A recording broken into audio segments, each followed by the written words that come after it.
Ricky Collard, we're talking just after free practice one. You've already had one of those welcome to Thruxton kind of moments. Yeah, I didn't want to be collecting aggregates in the first session, but yeah, unfortunately we just had a failure on the front of the car, and I was so lucky it was on an outlap. But I did hit the grass at about 120 miles an hour, and at that point I was pretty thankful that I went to the toilet before I got in the car.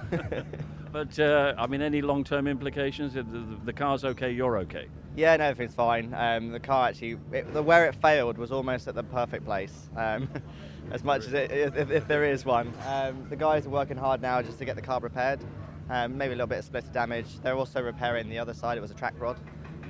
It's just to make sure that it completely eradicates it, because that's the one thing you don't want failing around here. Yeah, you know so much about this place, and you've got so many memories of this place. What's your earliest memory of watching your father around here? Cool. He has to go back to. I can remember when he had the Renault, and I can also remember one year when he was in the Vauxhall here. He got harpooned after turn one, and I think he always says that's one of the biggest crashes he had.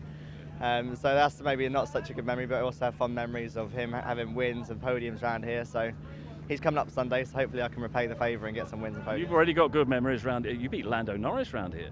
Yeah, so in Formula 4, that was, other than Thruxton 1 that we had at the start of the year, that was the last time I visited this circuit. It's very different in a touring car, I can tell you that for sure. But yeah, it's a high-speed circuit.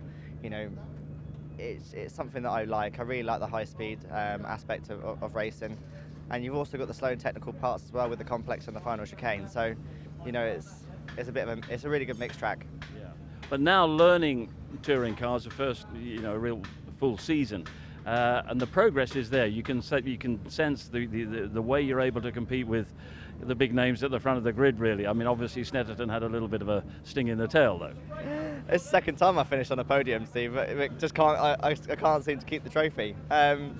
It's great, and especially racing with people like Jason.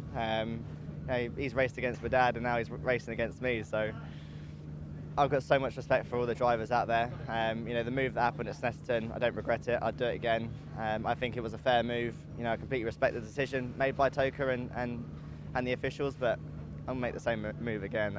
That's just who I am. That's in my nature. If there's half a gap, I'm going to go for it. Yeah. The message is, watch out. You're as competitive as they are.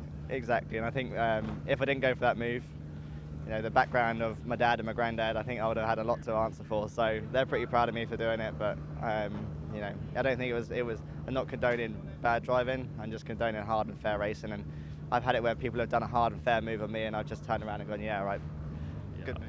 I thought your dad would approve. Yeah, and I think even I had a bit of crack with Jason in the week as well, and he approved. But I completely respect the decision by the stewards. But it's not going to change my driving style. I'm here to race, and if people stick moves up the inside of me like that, then I have to accept it.